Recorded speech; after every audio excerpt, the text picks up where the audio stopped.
So as we move through the seasons, I really like to show people that you can manage your blood sugar no matter what your situation is. So you may be sitting down for a holiday feast and you know going into it that you are going to be having cake and ice cream or pies, whatever it may be.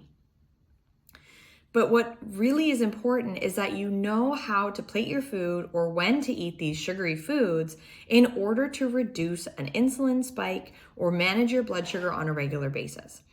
This is going to help you feel better longer. It's going to help with mental health, and it's also going to help with the prevention of insulin issues later on, should you not already have them.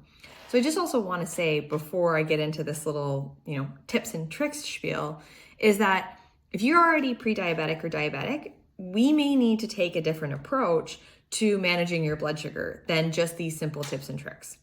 If you are someone that does not have any blood sugar issues already, but you want to be preventative, which I advocate for so many people, you want to take these into consideration. So first things first, if you're having breakfast, you want to make sure that you are having a breakfast that is going to have 20 to 30 grams of protein. And you want to be choosing carbohydrates at that breakfast time that are going to be what's called slow carbohydrates. So these are ones that are going to digest more slowly and they're not going to be used as quickly. I like to usually equate this, and again, if you've been to one of my webinars, you've seen this. I like to equate our blood sugar and how we start it from a roller coaster to a merry-go-round. So let's give the example of you are starting your day and you grab a banana, a black coffee, and you are out the door. And that's all you have time for. What's probably going to happen is that your blood sugar is going to go straight soaring up, even though the banana, yes, is a fruit. It's got so many minerals. It's got vitamins. It is a healthy food. There's no demonizing it. But what you need to do is we need to pair that banana with more protein and fat in order for that blood sugar spike to instead go straight up, to go a little bit more of a slight slope.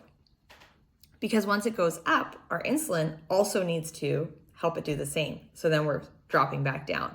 And our body's consistently looking for equilibrium. So we're constantly on this roller coaster for the rest of the day of ups and downs and highs and lows.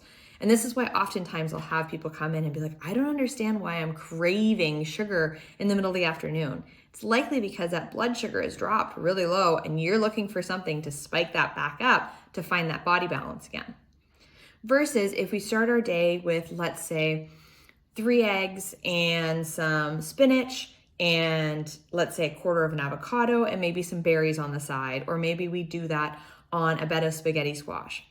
Oftentimes we're seeing that blood sugar, because you're using slow carbohydrates, protein, and fat, you're able to, instead of have that spike, we're having a slow curve up. And because we're trying to always find equilibrium, we're able to have that nice wave, that merry-go-round happen, then that huge roller coaster. And I'm someone that does not like roller coasters. So that is tip number 1. Start your day with 20 to 30 grams of protein. You can also do this, and you should do this at every single meal, because this is going to help to slow down that blood sugar spike. Next up is actually starting your meal with your protein and your fat, and ideally some kind of green. So if you can start with a bitter green salad with some apple cider vinegar on there and a pinch of salt, let's say, have that meal, then have your protein and your fat, and then finish off with your carbohydrate. That actually has shown to have a slower and lower blood sugar spike. So try to make sure you're doing that. And then finally, when you are having those sweet treats during the holiday season, whatever the year may be, whatever the year brings, I often advocate for a similar approach to that plate. So have your main meal, but try to have your sweet treat quite soon afterward. So I know a lot of us will say, oh, I'm too full, I need to wait a little bit.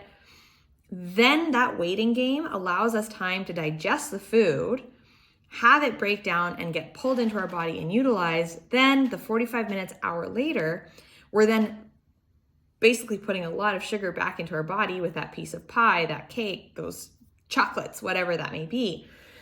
And we're then putting that into our body on a relatively empty stomach. And then when that's happening, we're then pulling in that sugar a lot faster. And so we're having more of an increased insulin response than we would had we have just eaten that right immediately after our meal. So if you're someone who loves dessert every night, and this is what I tell my clients, if you love that piece of chocolate and you need to have it to kind of end your meal, but you often will wait about an hour before you do it, stop. Have your meal and eat that piece of chocolate immediately afterward. And then go brush your teeth, go do your other stuff, and try to keep the rest of your evening generally low carbohydrate. So those are my 3 main tips. I think it was 3. And this is how I often suggest my clients will manage their blood sugar through holidays, through any events, especially when we're trying to stick to a certain style of eating. If you have any other questions, you want to talk more about this, you can talk to any of the NDs or myself at Integrative, and we'd be more than happy to give you more details.